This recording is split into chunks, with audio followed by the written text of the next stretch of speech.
Radhe Radhe. सीओस force 5 episode 3 शादी। पर यक्षित कल वान्या का इस सपने को भी तोड़ने वाला था। यह सोचकर ही वान्या की आंखों में आंसू आ गए। वह ऐसे ही आंसू बहाते हुए नींद के आगोश में कब चली गई उसे पता ही नहीं चला। अब आगे सुबह उठकर यक्षित अपनी रूटीन को फॉलो करते हुए फ्रेश होकर जिम में चला गया।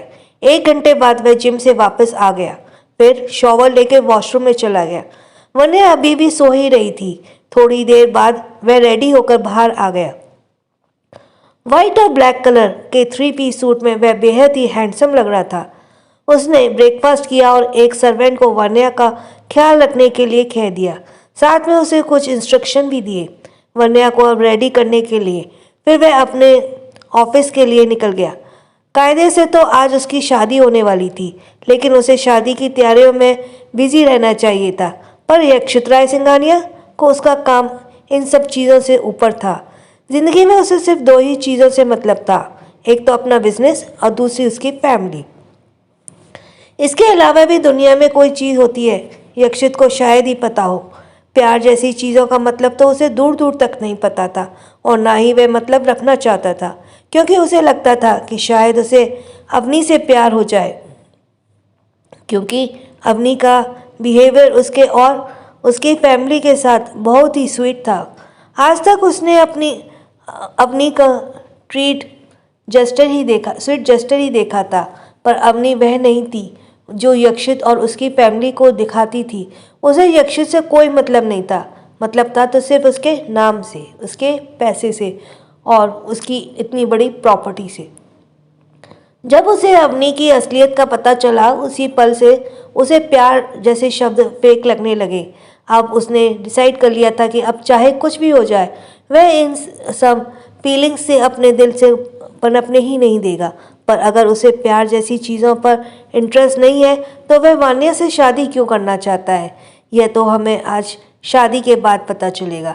यक्षित अपने ऑफिस चला गया। जब वान्या उठी तो उसने सामने की तरफ देखा। एक सर्वेंट उसके सामने बैठी हुई थी। वह वान्या की तरफ देखकर हुए बोली, मैडम आप फ्रेश हो जाइए, तब तक मैं आपके लिए ब्रेकफास्ट रेडी करवाती हूँ। सर ने आपका ख्याल रखने के लिए कहा है, इसलिए आपको किसी भी चीज़ की ज़रूरत हो तो आप मुझे बोल सकती हैं। वन्या मन ही मन बोली, बड़े आए ख्याल रखने वाले, अगर इतना ही ख्याल रखना होता तो ज़बरदस्ती मुझसे शादी क्यों करना चाहते। पर उसने सर्वेंट की तरफ देखते हुए हाँ में सिर हिला दिया और वॉशरूम की तरफ फ्रेश होने के लिए चली गई। थोड़ी देर बाद वह फ्रेश होकर और शॉवर लेकर बाहर आ गई। बेड पर उसके लिए एक से एक एक्सपेंसिव ड्रेसेस रखे हुए थे, पर वान्या एक सिंपल सा फ्रॉक ड्रेस पहन लिया, जिसमें वह काफ़ी क्यूट लग रही थी। उसने ब्रेकफास्ट किया और वापस रूम में आकर सोफे पर आराम से बैठ गई। दूसरी तरफ सिंघानिया मेंशन, एक 23 साल का लड़का जो दिखने में बेहद हैंडसम लग रहा था। यक्षित की तरह ही काली गहरी आंखें और खूबसूरत सा चेहरा। पर्सनैलिटी भी बहुत कमाल की थी। उसकी हाइट 5 फुट 11 इंच और सेक्सी मस्कुलर बॉडी। वह एक दूसरे लड़के की तरह देखते हुए बोला, अन्य भाई, मुझे इस बात की बहुत खुशी हो रही है कि फाइनली आज भाई शादी करने वाले हैं। पर यह जानकर बहुत बुरा है कि वो मेकअप की दुकान अवनी मेरी भाभी बनने वाली है। पता नहीं भाई को उसमें क्या दिख गया। उसने मुंह में शुगर घोलने से कोई सचमुच का मीठा तो नहीं बन जाता ना। पता नहीं मीठी मीठी बातें करके क्या साबित करना चाहती है वो, जैसे कि हमें तो उसके बारे में पता ही ना चलेगा। अन्य उस लड़के के कंधे पर हाथ रखते हुए बोला, हम कुछ भी नहीं कर सकते छोटे, वो यक्षित की पसंद है, पर यह तो सिर्फ हम सभी जानते हैं ना कि यक्षित के लायक नहीं है। वह लड़का अन्य की बातों में ही मिलाते हुए बोला, भाई वो यक्षित भाई की वाइफ क्या उसकी सर्वेंट बनने के लायक नहीं है। वो अपने दोनों हाथों को जोड़कर सामने की तरफ देखते हुए बोला, हे भगवान, काश वो चलती फिरती मेकअप की दुकान मंडप छोड़कर भाग जाए। अन्य छोटे ने ये बोल रही रहते, अगर वो मंडप छोड़कर भाग गई तो तुम्हारे भाई की शादी किससे होगी। मैं क्या करूं भाई, एक तो वैसे भी वो मुझसे झेली नहीं जाती, शादी के बाद तो वह हमारे साथ ही रहेगी। पर मैं उसके साथ एडजस्ट नहीं कर पाऊंगा। तभी एक सर्वेंट आकर उस लड़के को बुलाकर ले जाता और वह लड़का है यक्षित का छोटा भाई युवान राय सिंघानिया। उम्र 23 साल है, यक्षित के 6 साल छोटा है। उसकी तरह ही खूबसूरत आंखें, खूबसूरत चेहरा और सेक्सी मस्कुलर बॉडी। छोटा होने के कारण वह यक्षित का लाडला है। यक्षित अपने भाई से बहुत प्यार करता है पर जताता नहीं है, जताता बहुत ही कम है। युवान भी अपने यक्षित भाई से अपनी जान से ज़्यादा प्यार करता है। युवान के साथ जो दूसरा लड़का था वह है अजय सिंह रजावत, यक्षित का बेस्ट फ्रेंड और रजावत इंडस्ट्रीज़ का वुड बी CEO। ये भी बेहद हैंडसम है। आज यक्षित की शादी होने वाली थी, इसलिए सब इसी की तैयारी में लगे हुए थे। यक्षित के दादा जी मिस्टर चैतन्य राय सिंघानिया बार बार ये खबर ले रहे थे कि शादी की सारी तैयारियां हो गई है। युवान को भी उस सर्वेंट ने दादाजी के पास बुलाने के लिए आया था। लिविंग रूम में अपनी छड़ी को पकड़े हुए एक बुजुर्ग जिसकी उम्र 70 साल है बेसब्री से चले जा रहा है। युवान उसके पास आया और उनकी बेसब्री को देखते हुए मजाकिया लहजे में बोला, क्या बात है बड़ी, आपकी एक्साइटमेंट लेवल देखकर तो लग रहा है कि आज शादी भाई की नहीं बल्कि आपकी होने वाली है। यह सुनकर मिस्टर चैतन्य राय सिंघानिया, यक्षित और युवान के दादाजी अपनी छड़ी दिखाते हुए युवान से बोले, नालायक, अपने दादाजी से ऐसी बातें करते हैं। मैं तेरी उम्र का तेरा यार नहीं, तेरा दादा हूँ, दादा। युवान मजाक के लहजे में बोला, क्या बड़ी, आप भी? किसने कहा कि आप बूढ़े हो गए? अभी तो आप बहुत यंग हैं। मैं तो आपको यही सजेस्ट करूँगा कि आप भी मेरे लिए एक खूबसूरत सी दादी माँ ले आओ।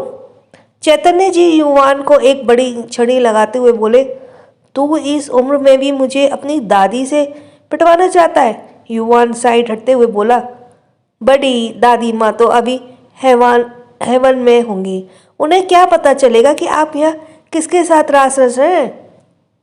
रुक बेटा, आज तो तुझे मैं नहीं छोड़ूंगा। तू दिन ब दिन और बेशर्म होता जा रहा है। फिर ऊपर की तरफ देखते हुए बोला, देख रही हो नीलम अपने पोते को? युवान आगे आगे और चैतन्य जी उसके पीछे पीछे अपनी छड़ी लेकर दौड़ रहे थे। युवान बीच बीच में जोर से बोल रहा था, और कोई तो बचा लो, अरे कोई तो बचा लो इस एंग्री यंग मैन से, नहीं तो आज ये मुझे अपनी छड़ी से मार मार कर मुझे अधमरा कर देगा। फिर इस हालत में हैंडसम भी नहीं लगूंगा और शादी में आई कोई लड़की मुझे लाइन नहीं देगी। ओ गॉड, मेरा तो लॉस हो जाएगा। तभी युवान दौड़ते हुए एक 3 साल की क्यूट से बच्चे से टकराता है जो कि बिल्कुल ही शांत होता है। वह उस बच्चे के पीछे छिपते हुए बोला, थैंक गॉड वेदांश बेटा, आप अपने चाचू को बचाने के लिए आ गए। चैतन्य जी सामने खड़े होकर बोले, आज तो तू इस मासूम बच्चे का सहारा लेकर बच गया, पर हर बार तेरी किस्मत इतनी अच्छी नहीं होगी। दोनों एक दूसरे की तरफ देख ही रहे थे कि तभी वह 3 साल की मासूम बच्ची चैतन्य जी के पास गया और बोला, भले दादू, आप तातू को क्यों मार रहे हो? उसकी स्वीट सी आवाज़ से सुनकर तो कोई भी अपना गम भुला सकता था।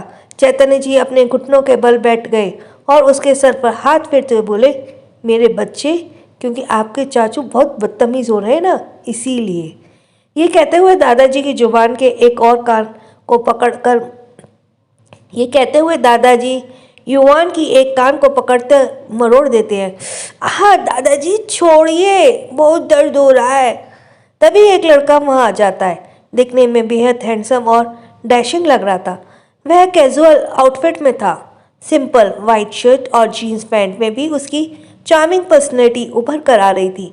वह दोनों को इस तरह देखकर बोला, क्या बात है, आज हमारे अंग्री यंग मैन का गाज अपने प्यारे पोते पर कैसे गिर गई? युवान, विवेक भाई देखो ना, आज हमारे बड़ी मुझे अधमरा करके ही छोड़ेंगे। वह छोटा बच्चा जिसका नाम वेदांश है, विवेक के पास जाकर उसके पैरों से लिपट जाता है। विवेक उसे प्यार से अपनी गोद में उठा लेता है। कैसा है मेरा बेबी? आज तो तुम बहुत खुश हो ना, आज तुम्हारे डैड की शादी जो होने वाली है। आज वेदांश बेटा उसकी मम्मा मिलने वाली है। आप खुश हो ना बेटा? वेदांश ने अपने मासूम से चेहरे के साथ हाँ में सिर हिला दिया, पर उसके चेहरे पर मुस्कान अभी भी कोसों दूर थी। चैतन्य जी, हाँ, मैं इस लायक से शादी की तैयारियों की खबर लेने के ही आया था, पर अपनी बचकानी हरकतों से इसने मुझे डिस्ट्रैक्ट कर दिया। उन्होंने युवान पर बिगड़ते हुए कहा। युवान, जो अपने कानों में रब करने में लगा हुआ था, वह चैतन्य जी की तरफ देखने लगा। विवेक वेदांश को गोद में लिए हुए ही बोला, दादाजी आप टेंशन मत लीजिए, मेरे सारी चीज़ें चेक कर ली हैं, सारी तैयारियां अच्छे से हो गई हैं, अब बस यक्षित के दूल्हा बनने की बारी है। चैतन्य जी, चलो ठीक है, तुम सब तैयार हो जाओ और अपने बिजी दोस्तों को भी याद दिला देना कि कम से कम आज टाइम पर आ जाए। अगर वो भूल गए तो आज उनकी शादी है। विवेक, डोंट वरी दादाजी, आप टेंशन मत लीजिए, वो टाइम पर रेडी हो जाएगा। उसकी जिम्मेदारी मैं और युवान लेते हैं। चैतन्य जी, ठीक है, मैं अब अनिल को देख कर आ रहा हूँ। पता चला कि शादी हो रही है और दूल्हे का बाप ही मंडप में नहीं है। ये कहते हुए चैतन्य जी वहाँ जाने लगे तो वेदांश को गोद में लेने वाला यह लड़का है विवेक सिंह ओबरॉय, यक्षित का दूसरा बेस्ट फ्रेंड। यक्षित, अनय और विवेक कॉलेज के टाइम से ही बेस्ट फ्रेंड है। विवेक ओबरॉय एंटरप्राइजेस का सीईओ है। देखने में बेहद हैंडसम है और डैशिंग है। चैतन्य जी एक कमरे में जाते हैं जहां एक 57 साल का आदमी अपने बेड पर लेटकर आराम से एक बुक पढ़ रहा होता है। उसे देखकर लग रहा था कि उसे यक्षित की शादी से ज़्यादा एक्साइटमेंट नहीं है। एक्साइटमेंट तो छोड़ो, उसे देखकर लग रहा था कि उसे इस शादी में कोई इंटरेस्ट ही नहीं है। चैतन्य जी बेड पर बैठ जाते हैं और उनकी तरफ देखते हुए बोले, अनिल बेटा, मैं ये क्या देख रहा हूँ? आज तुम्हारे बेटे की शादी और एक तुम हो कि कमरे में पड़े हो। अनिल जी, आप पापा भी जानते हो कि मुझे उसकी शादी में कोई दिलचस्पी नहीं है। चैतन्य जी, बेटा, मैं वो सब कुछ नहीं सुनना चाहता। तुम 15 मिनट में तैयार हो जाओ, तुम शादी में आ रहे हो, बस। अपना फैसला सुनाकर चैतन्य जी उस कमरे से बाहर आ गए। अनिल जी में हिम्मत नहीं थी कि वे अपने डैड की बात को काट पाए, और वे उनका बहुत सम्मान भी करते थे, इसीलिए शादी के लिए रेडी होने लगे। ये शख्स है चैतन्य जी के बड़े बेटे का और यक्षित युवान के डैड मिस्टर अनिल राय सिंघानिया। सभी शादी के लिए रेडी होकर नीचे हॉल में इकट्ठे हो गए। शादी एक 7 स्टार होटल में होने वाली थी। सभी वहीं जाने वाले थे। यक्षित सीधे वहीं रेडी होने वाला था। आज सभी एक थीम बेस्ट वेडिंग आउटफिट में थे। क्रीम कलर के कुर्ते और पजामे में कॉम्बिनेशन के आज सिंघानिया मैंशन में सभी आदमी कहर ढा रहे थे। उनको एक साथ देखकर ऐसा लग रहा था जैसे आज ट्रेडिशनल वियर में सारे मॉडल्स रैंप वॉक करने वाले हों। हैंडसम आदमियों की यह टोली यक्षित की शादी के लिए होटल के लिए निकल गई। So you were listening from कहना हम सबके कहना। Next episode 4, first night. आज सब शादी के लिए एक थीम बेस्ड आउटफिट में थे। क्रीम कलर के कुर्ते और पजामे में कॉम्बिनेशन के साथ सिंघानिया मैंशन के सभी आदमी कहर ढा रहे थे। उनको एक साथ देखकर ऐसे ही लग रहा था जैसे आज ट्रेडिशनल वेयर में सारे मॉडल्स रैंप वॉक करने वाले हों। हैंडसम आदमियों की यह टोली यक्षित की शादी के लिए होटल से आगे निकली। अब आगे छोटा वेदांश भी आज क्रीम कलर के क्यूट से कुर्ते पर पजामे में था। उसने पैरों में क्यूट से जूते पहन रखे थे। वह अपने युवान चाचू के गोद में था। सभी होटल में पहुंच चुके थे, बस यक्षित का इंतजार था। दादाजी कब से बेताबी से उसके इंतजार में थे। दरअसल यक्षित की एक इम्पॉर्टेंट मीटिंग अटेंड करनी पड़ी, जिसकी वजह से वह लेट हो रहा था। दूसरी तरफ एक होटल रूम में अपनी दुल्हन के जोड़े में बिल्कुल तैयार थी। मेकअप आर्टिस्ट उसका मेकअप कर रही थी। थोड़ी देर में वह बिल्कुल तैयार हो गई। लाल रंग की इस शादी के जोड़े में वह काफ़ी खूबसूरत लग रही थी। अवनी का एक फ्रेंड उसकी तरफ निहारते हुए बोला, ओह माय गॉड। और उसकी फ्रेंड बोली आगे, ओह माय गॉड अवनी, कितनी ज़्यादा सुंदर लग रही है तू। अवनी इतराते हुए बोली, तो क्या, तो तुम्हें क्या लगा मैं ऐसे ही यक्षित को भा गई? ज़रूर मुझ में कुछ ऐसी क्वालिटी तो ज़रूर रही होगी जिससे यक्षित को सिर्फ मैं ही नजर आई उसकी लाइफ पार्टनर बनने के लिए। एक दूसरी फ्रेंड बोली, मानना पड़ेगा अवनी, बहुत सारी लड़कियां मिसेस यक्षित राय सिंघानिया बनने का ख्वाहिश देख रही थी, पर तूने आज सबको पीछे छोड़ते हुए ये बाजी मान ली। अवनी फिर इतराते हुए बोली, हाँ, क्योंकि मैं ही यक्षित की वाइफ बनने के लायक हूँ। ये कहते हुए वह अपने ब्राइड मेड से साथ मंडप की तरफ जाने लगी। यक्षित भी होटल आ चुका था। वह दूल्हे की ड्रेस में बिल्कुल रेडी था। उसने भी क्रीम कलर की शेरवानी पहनी हुई थी, ग्रीन कलर का कुंदन का बड़ा सा हार और उसके ड्रेस से मैच करता हुआ सेहरा। इस लुक में वह बेहद खूबसूरत राजकुमार की तरह लग रहा था। जब वह बाहर आया तो यक्षित के दोस्त, उसका भाई, उसके साथ काम करने वाले उसके एम्प्लॉयज़ और खासकर यक्षित का क्यूट सा बेटा वेदांश अपने डैड को देखता रह गया। उसे अपनी तरफ यूं देखता देख यक्षित अपने बेटे के पास गया और उसे अपने गोद में उठाकर उसके माथे को चूम लेता है। वेदांश भी अपने छोटे छोटे प्यारे होठों से अपने डैड के गलों को चूम लेता है। फिर यक्षित उसे युवान की गोद में दे देता है और मंडप में बैठ जाता है। आज इस शादी में क्या होने वाला था यह यक्षित के अलावा और कोई नहीं जानता था। अवनी भी मंडप में आ गई। उसने आने के बाद शादी की सारी विधियां शुरू होने लगी। मंत्रोच्चारणों के साथ पंडित जी ने यक्षित को अवनी की मांग भरने के लिए कहा, पर इससे पहले वहां लगे म्यूजिक सिस्टम में अवनी की आवाज़ों ने सबका ध्यान अपनी तरफ आकर्षित कर लिया, जिसमें वह साफ साफ अपने मुंह से यह कबूल कर रही थी कि वह यक्षित से शादी क्यों कर रही है। यह सुनकर अवनी ताव में आ गई। वह अपना घूंघट हटाते हुए बोली, ये क्या बकवास है? आई से स्टॉप दिस नॉनसेंस। यक्षित अपनी सर्द आवाज में बोला, ये नॉनसेंस नहीं बल्कि तुम्हारा असली चेहरा है। तुम और मुझ कुछ भी देखना चाहती हो? जैसे उसने कहा तुम और कुछ भी देखना चाहती हो तो तुम्हें वो भी दिखा सकता हूँ।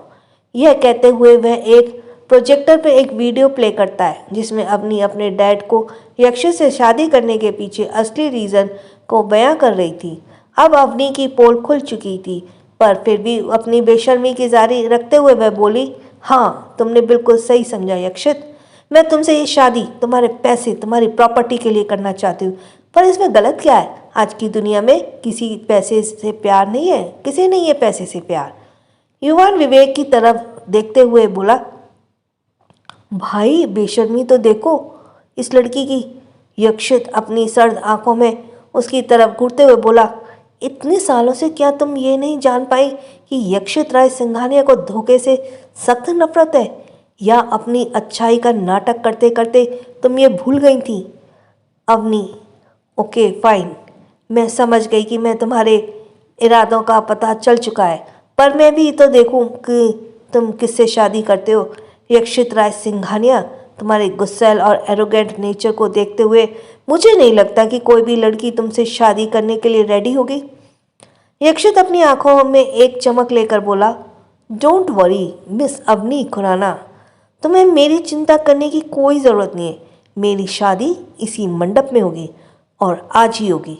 युवान विवेक की तरह देखते हुए बोला, विवेक भाई, अब इतनी जल्दी कौन भाई से शादी करेगा और कौन इतनी जल्दी रेडी हो जाएगा? कहाँ से कोई लड़की आएगी?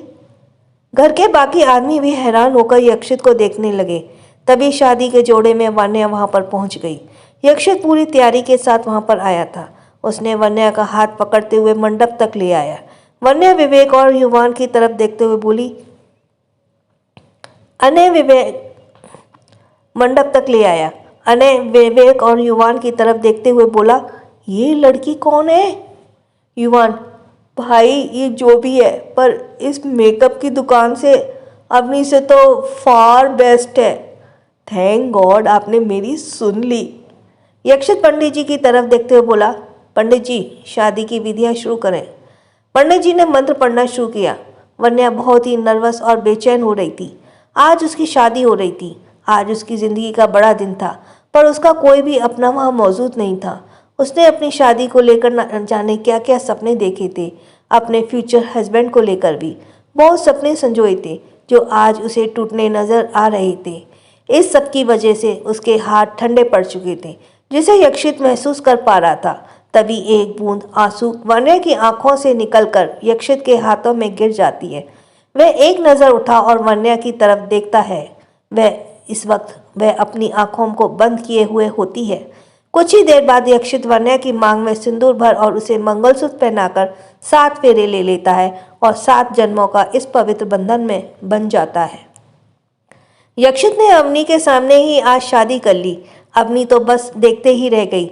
उसे तो बिल्कुल भी अंदाजा नहीं था कि यक्षित ऐसा कुछ भी कर सकता है। वह मन में वन्या को देखते हुए बोली, तो तुम्हारा वजह से यक्षित मुझसे दूर हो गया, पर तुम देखना बहुत जल्द तुम अपने किए पर पछताओगी। Just wait and watch. ये कहते हुए वह वहाँ से पांव पटकते हुए चली गई। युवान तो बहुत खुश था। वह तो बिल्कुल नहीं चाहता था कि उसके भाई की शादी अवनी से हो। वह इसलिए भी खुश था क्योंकि वन्या उसे बहुत स्वीट और प्यारी लग रही थी। यक्षित वन्या को दादाजी के पास ले जाकर उसके पैर छूने के लिए बोला।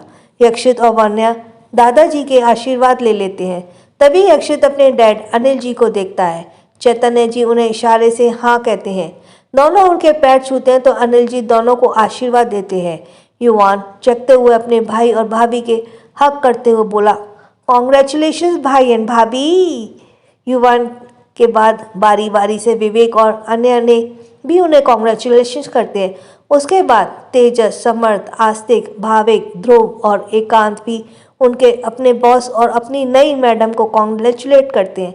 फिर उनकी कार सिंघानिया मैंशन की तरफ जाने लगती है। यक्षित और वन्या एक कार में होते हैं और बाकी सब दूसरी कारों में। मैंशन पहुंचने के बाद यक्षित और वन्या कार से बाहर आते हैं। दादाजी और बाकी सब पहले ही वहां पहुंच चुके थे। सब शादी अटेंड करते करते बुरी तरह थक चुके थे। दादाजी के इशारे पर वन्या चावल से भरे कलश को अपने दाएं पैर से उसे गिराकर सिंघानिया मैंशन में अपना कदम रखती है। सभी बहुत थके होते हैं, इसलिए अपने अपने कमरों में सोने चले जाते हैं। वन्या को भी यक्षित के कमरे में ले जाया जाता है।